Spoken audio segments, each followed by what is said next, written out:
ይሰማኛል።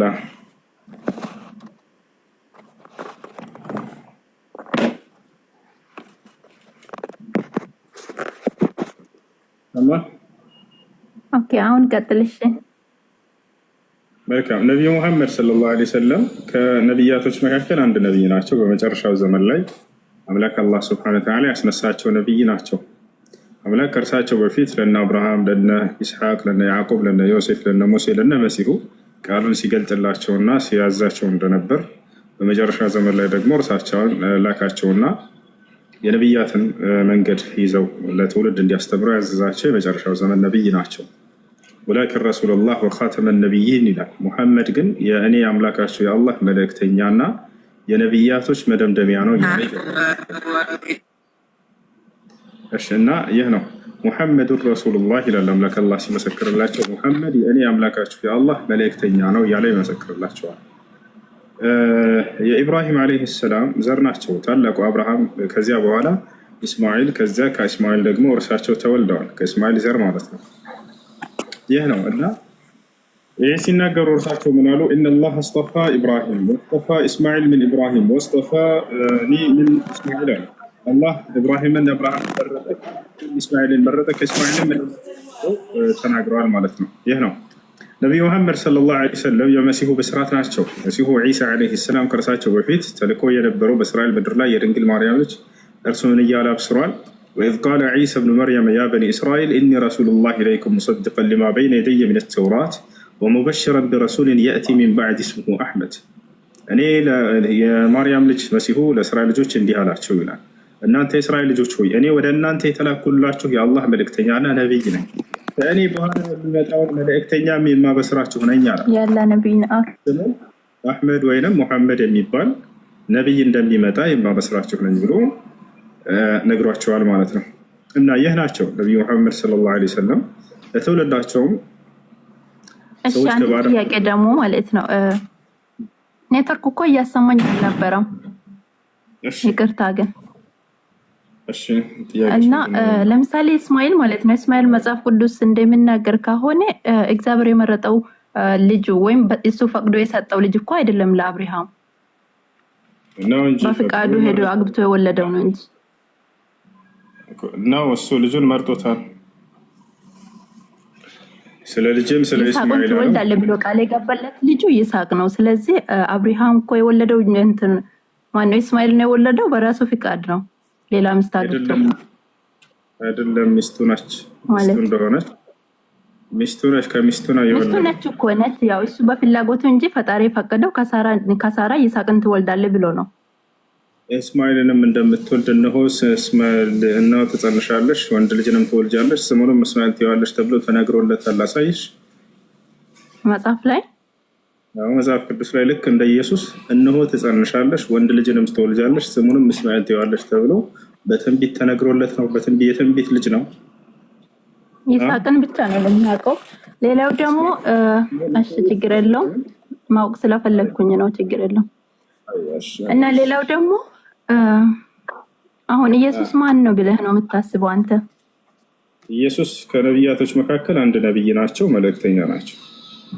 እሱ በራሱ እኮ እኔ ነቢይ አይደለሁም ብለዋል። እንዴት ልትል ቻልክ አንተ?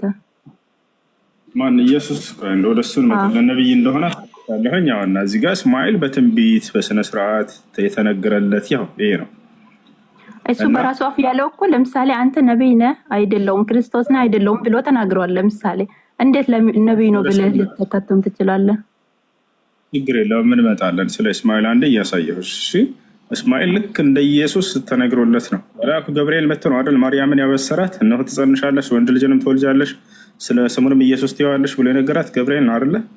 እዚሁ ለእሷም እንዲሁ መጥቶ መልአኩ ያው የእግዚአብሔር መልአክም አላት ይላል፣ እነሆ አንቺ ትጸንሻለሽ፣ ወንድ ልጅንም ትወልጃለሽ፣ ስሙንም እስማኤል ብለሽ ትጠራዋለሽ። ያው እና እግዚአብሔር የሚባርከው ሰው መሆኑን ራሱ ተገልጾላታል። መጽሐፉ ምንድን ነው? ኦሪት ዘፍጥረት ምዕራፍ 16 ከቁጥር 11 ጀምሮ። እሺ ችግር የለውም። እሱ ያው ማወቅ ስለፈለግኩኝ ነው። ኢየሱስ ነብይ መሆኑን መጽሐፍ ቅዱስ ላይ ነው ተገልጿል። በራሱ ካላለ ሰው ያለው እንዴት ሊሆን ይችላል?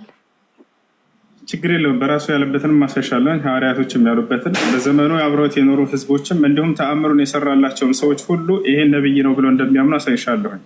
እነሱን እንዲያምኑት እኮ እሱ በአፉ የመሰከረው እኔ ነብይ አይደለሁም ወይም የእግዚአብሔር ልጅ መሆኑን ብቻ ነው የምናገረው። እኔ ነብይ አይደለሁም አላለም ኢየሱስ ክርስቶስ። ነብይነቱን ሁሉም ክርስቲያን ያምናሉ እኮ እንዴ። ነብይ መሆን እሱ ነብይ ቢሆንም እኮ እሱ ለሰው ልጅ ትምህርት ሊያስተምረው ዘንድ ነው እንጂ እንደዚህ ያላቸው እኮ ትክክለኛው መልስ ኢየሱስ ክርስቶስ ጌታ እንደሆነ ነው እኛ የምናውቅ። ደግሞ አንተ አሁን ማለት ነው አንድ ቦታ አንብብልኝ በአንተ በኩል ማለት ነው እና የሌላ ስልክልኝም ይሄ ነው። አንደኛው ዮሐንስ ምዕራፍ 1 አንብብልኝ። እሺ ወደሱ ከመሄዳችን በፊት ችግር በቃ አንቺ የምትፈልጊው አንብብልሽ። የትኛውን ምዕራፍ? አንደኛ ዮሐንስ ወንጌል ማለት ዮሐንስ ወንጌል ምዕራፍ 1 ከቁጥር 1 ጀምሮ እስከ 50 እንዳለውን ብታነብልኝ ያስረዳሃል ብዬ ነው። በመጀመሪያ ቃል ነበረ፣ ቃልም ከእግዚአብሔር ዘንድ ነበረ፣ ቃልም እግዚአብሔር ነበረ ይላል። ልቀጥል? እስከ መጨረሻው ታነብልኛለህ። እስከ ስንት ድረስ? እስከ 51 ነው ያልሽው? ያ ሙሉ መጽሐፍ? የስ እና ታዲያ በርዕሱ ብቻ እኮ መረዳት አንችልም። ሁሉም ሰው አውቆ እንዲያምን ወይም እንዲያወሩ የምታስረዳው በዚህ ነው። ቤተክርስቲያን ቁጭ ብለሽ ትማራለሽ። አሁን እዚህ ማስረዳት የፈለግሽውን ነገር ንገሪንና እናንብበው። ችግር የለም። እስከ መጨረሻው ካልሆነ እንዴት ነው ልታስረዳን የምትችለው? እሺ መጽሐፉን አንብቤ ጎርግርን አይተን ነው ማወቅ ያለብን እንጂ ርዕሱን ብቻ ከሆነ እኮ ምን ለማለት ነው መጨረሻ ላይ የሚለው ቦታ አለ። ስለዚህ ስለ ኢየሱስ ለመማማር ሙሉ መጽሐፉን እንማማር ከሆነ ቤተክርስቲያን ሰብሰብ ብላችሁ እዚህ ከሙስሊሞች ጋር ስትመጡ ጊዜ የውይይት ቦታ ነው። ማስረዳት አምላክ ነው የሚለው ማስረዳት ፈልገሽ ከሆነ የሆነ ጥቅስ አምጪና ንገሪና በዚያ ላይ እንየው።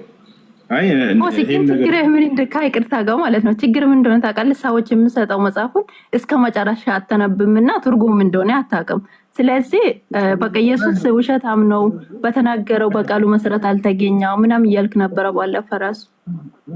አንቺ ለመጀመሪያ ጊዜ በቲክቶክ ዓለም ላይ ሙሉ መጽሐፉን አንብቤ ላስረዳ ስለ ኢየሱስ ያልሽው ለመጀመሪያ ጊዜ አንቺ ነሽ። አይ ቢሆንም እኮ እንደዚህ ሲሆን እኮ ነው መጽሐፍ እኛ የምንግባባው እንደዛ ነው። እስከ መጨረሻ ሲሆን ነው፣ ካልሆነ ደግሞ አያስረዳንም። አሁን ትልቅ ላይ አድርግሽና መጽሐፉን እያነበብሽ አስተምርኝ ያለ እንዴ። አንተ ራስህ እያነበብኩ ለሰዎች እንድታስረዳ ነው የሚፈልገው። ምክንያቱም ምንድን ነው ብዙ ጊዜ ለምሳሌ ኢየሱስ ውሸታም ነው በተናገረው በቃሉ አይገኝም ስለምትል እስከ መጨረሻው አንብቤ ለሰዎች ብታስረዳቸው ይሻላል ብዬ ስላሰብኩ ነው እንደሱ ያልኩት። የቱ ጋር ነው ምናምን እንደሱ? በቃ እሺ እኔ ላውጣልሽ እና አንቺ አንብቢው፣ ችግር የለውም።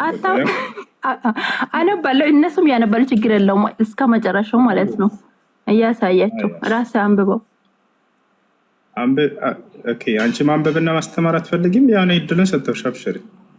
እኔ ችግር የለም። አንተ አታነብን፣ ለምንድን ነው የምትፈራው? እሺ መፍራት አይደለም ወገናችን። እኔ እንን ቃል አልፈራም። ጠብቀኝ ከሆነ ወይስ አማርኛ ትርጉም ስለምሰጠው አልፈለክም ይሆናል። ላይታል እንደዚህ ሳይሆን አስረዳቸው፣ ትክክለኛው መንገዱ የተኛው እንደሆነ ለልጆች አስተምራቸው ማለት ነው። አብሶ እየሰማሽ ነው። አሁን አንብቢና አንቺ ደግሞ አስተምሪኝ። ያው እድልን ሰጥተውሽ መጽሐፍሽ ነው አይደለ? አንብቢው። እሺ በመጀመሪያ ቃል ነበረ፣ ቃልም በእግዚአብሔር ዘንድ ነበረ ማለት ምን ማለት ነው ለአንተ? በመጀመሪያ ይልም መጀመሪያ አስተካክለሽ አንብቢው። በመጀመሪያው ነው የሚለው ነው። በመጀመሪያ ቃል ነበረ፣ ቃልም በእግዚአብሔር ዘንድ ነበረ ይላል። ምን ማለት ነው? እሺ እንደሱ አይልም። በመጀመሪያ ሳይሆን አለች እዚህ ጋር በትክክል እንደማታነቢው ላሳይሽ ነው ያወጣሁልሽ እንጂ እንደተረጉምልና ችግር የለውም አንብብልንሽ። እኔ ሳልሆን አንቺ እያነበብሽ ሙሉ መጽሐፉን ላስተምር ብለሻል። አውጥተንሻል። አስተምር ታው አንብብ፣ ችግር የለውም አንብብልኝ። እኔ መማማር የሚፈልግ ክርስቲያን ካለ መግባት ይችላል። መጫወት ነው የፈለገችው። እኔ መረዳት የምትፈልግ መስላኝ ነበር ላስረዳት የጀመርኩላት። ሙሉ መጽሐፉን አንብቡና ስለ ኢየሱስ አስተምሩ። እንደሱ አይደለም። ጥያቄ ካላችሁ ክርስቲያኖች ማንኛውም ጥያቄ የሆነ እስከምፈልገው ጥቅስ ድረስ አንብቡና ራሳችሁ ማስረዳት ትችላላችሁ። እንደዛ ይፈልግ ካለ እሺ። ጥያቄ መጠየቅ የሚፈልግ ካለ መጠየቅ ትችላል። ገነት